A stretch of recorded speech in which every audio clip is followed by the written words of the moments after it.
Respecter le code de la route, respecter les limitations de vitesse, respecter les fils en cas d'embouteillage est un geste citoyen, mais surtout un comportement à adopter par tous les Guinéens. Sous la présidence de son Excellence Monsieur le Président de la République, le Conseil des ministres a tenu sa session ordinaire ce jeudi 2 novembre 2017 de 10h à 12h avec l'ordre du jour suivant. Un message de son Excellence Monsieur le Président de la République, de compte-rendu de la session ordinaire du Conseil interministériel tenue le 31 octobre 2017, 3 décisions, 4 divers.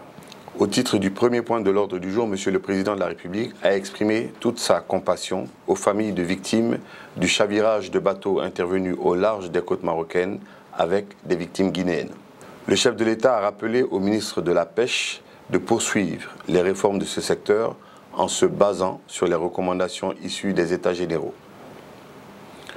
Le Président de la République a insisté auprès de la ministre des Travaux publics pour que le processus de sélection des entreprises chargées des travaux routiers soit totalement transparent.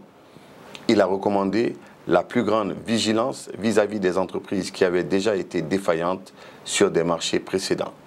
Le chef de l'État a demandé au ministre du Budget d'accélérer le processus de financement des pistes rurales dans les grandes zones de production agricole afin de faciliter très rapidement leur désenclavement. Le Président de la République a demandé au gouvernement de prendre les mesures nécessaires pour la diffusion en direct à la RTG des futures compétitions internationales. Au titre du deuxième point de l'ordre du jour, Monsieur le Premier ministre a introduit le compte-rendu de la session ordinaire du Conseil interministériel du 31 octobre dernier. À ce titre, le Conseil a entendu successivement, au titre des communications, le ministre de la Santé a fait une communication sur la réforme du système national d'information sanitaire. SNIS. Il a défini ce système comme un ensemble de structures, de personnes, de procédures, de méthodes et de matériel organisés dans le but de fournir l'information sanitaire de qualité et sous forme appropriée. Actuellement mis en œuvre, ce nouveau système, basé sur une plateforme informatisée, vient remplacer un système jusque-là basé sur une gestion physique des données ayant atteint ses limites. Faible taux de reporting, faible qualité et fiabilité des données indispensables à la prise de décision. Le ministre a souligné que l'évaluation du système national d'information sanitaire présente des limites pour répondre aux besoins en information des programmes de santé dus au retard dans la collecte des données, la capacité d'analyse ainsi que dans la prise de décision, d'où la nécessité de la présente réforme du système national d'information sanitaire. Cette réforme se fait en s'appuyant sur des axes stratégiques élaborés par son département. Il s'agit de l'amélioration de la coordination, de la planification et du leadership du système, l'harmonisation des procédures de collecte, de traitement et d'analyse des données sanitaires, l'accroissement de la disponibilité de données intégrées pour le suivi et l'évaluation des interventions de santé et pour la recherche, l'amélioration de la production, de la diffusion et de l'utilisation de l'information sanitaire pour la prise de décision. Le ministre a annoncé que les priorités de 2016-2017 consistent à élaborer le plan stratégique de développement du système d'information sanitaire, élaborer un manuel de gestion des données sanitaires, informatiser le système d'information, mettre en place la plateforme informatique appelée District Health Information Software 2, en abrégé DHIS 2. Le ministre a déclaré que les défis à relever sont les suivants: faire disparaître les systèmes parallèles, assurer l'appropriation du DHIS 2 par les programmes et gestion du système par tous les acteurs publics et privés du secteur de la santé, garantir une connexion Internet de bonne qualité, notamment par la fibre optique, et une source d'énergie pérenne, renforcer les capacités des techniciens nationaux afin de les doter d'outils nécessaires pour la gestion du système DHIS 2. À ce jour, la nouvelle plateforme couvre toutes les régions sanitaires du pays, 38 districts sanitaires, 33 hôpitaux régionaux et préfectoraux, 8 centres communaux et les 3 hôpitaux nationaux. Le ministre ambitionne d'étendre la plateforme DHIS2 aux centres de santé et au secteur privé, de mettre en place une connexion Internet pérenne, de mettre en place des panneaux solaires dans toutes les unités sanitaires, d'intégrer progressivement tous les sous-systèmes du système national d'information sanitaire et du District Health Information Software, d'introduire l'enseignement du DHIS2 dans les curricula universitaires. Il a sollicité l'appui du gouvernement dans l'atteinte des objectifs et la réalisation de la vision du SNIS afin de rendre disponibles les données de qualité en temps réel pour éclairer les décisions. Au cours des débats, les observations ont essentiellement porté sur la nécessité d'assurer la continuité dans le fonctionnement de la plateforme, de s'assurer du niveau de sécurité pour l'accès à ces données. Au terme des débats, le Conseil a soutenu l'initiative du ministre et soutient à poursuivre ses efforts afin d'améliorer la couverture sanitaire de notre pays et surtout prévenir les épidémies. Le ministre de l'Unité nationale et de la citoyenneté a fait une communication relative aux préparatifs de la seconde édition de la Semaine nationale de la citoyenneté et de la paix. Il a informé que pour la seconde édition, la Semaine de la citoyenneté et de la paix se déroulera comme prévu du 1er au 7 novembre. Cette année, le décret a validé le thème « Un peuple, une volonté, une nation ». Au cours de la semaine, de nombreux événements vont se dérouler dans l'ensemble des 33 préfectures du pays autour de cette thématique. Le ministre a annoncé que la cérémonie de lancement de la CENACIP aura lieu le 1er novembre au Palais du Peuple sous le haut patronage du président de la République. Il a fait le point de la situation des préparatifs concernant la commande et l'achat des objets promotionnels, la formation des membres du comité national, la communication et la visibilité de l'événement, le déploiement des équipes à l'intérieur du pays. Le ministre a évoqué plusieurs difficultés au cours des préparatifs, dont la baisse de l'enveloppe budgétaire et le retard dans sa mise à disposition, l'insuffisance de l'implication de la société civile et son accompagnement.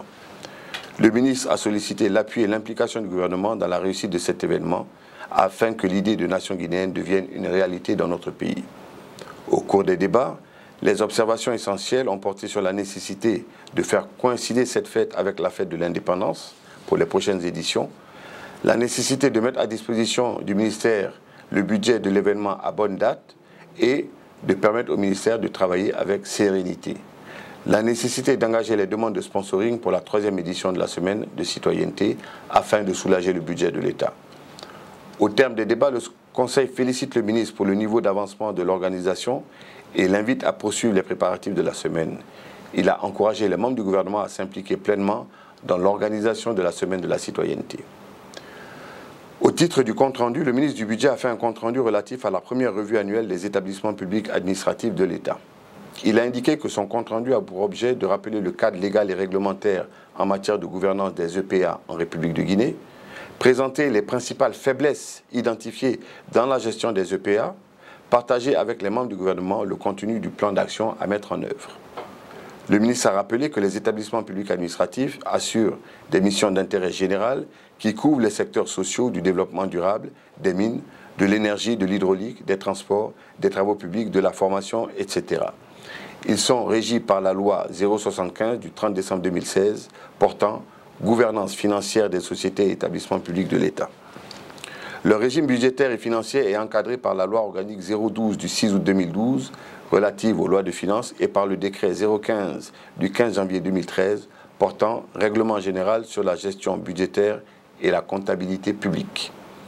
Le ministre a indiqué que dans le cadre de l'affirmation de la tutelle financière exercée conjointement avec les ministères sectoriels concernés, son débat organisé du 4 au 6 septembre 2017, la première revue annuelle des établissements publics administratifs de l'État en République de Guinée.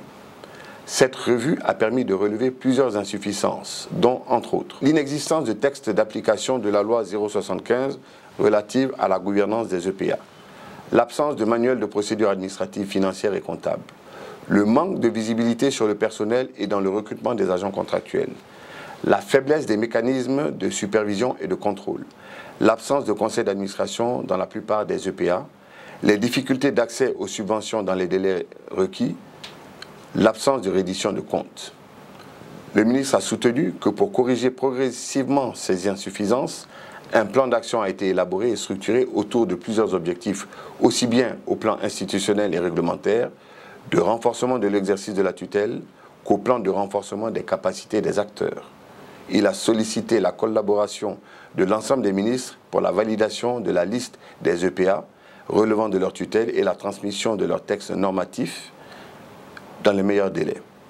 Au cours des débats, les observations ont porté sur la nécessité de lutter contre le laxisme dans les établissements publics à caractère administratif, de dédier une session du Conseil portant sur la loi 075, de revoir le système de gouvernance des EPA et le mode de nomination des gestionnaires des ressources de ces établissements, de mettre en place le cadre juridique réglementaire de certains EPA, de faire un recensement exhaustif des EPA en vue de s'assurer de la pertinence de leur existence, d'organiser la revue annuelle des sociétés publiques.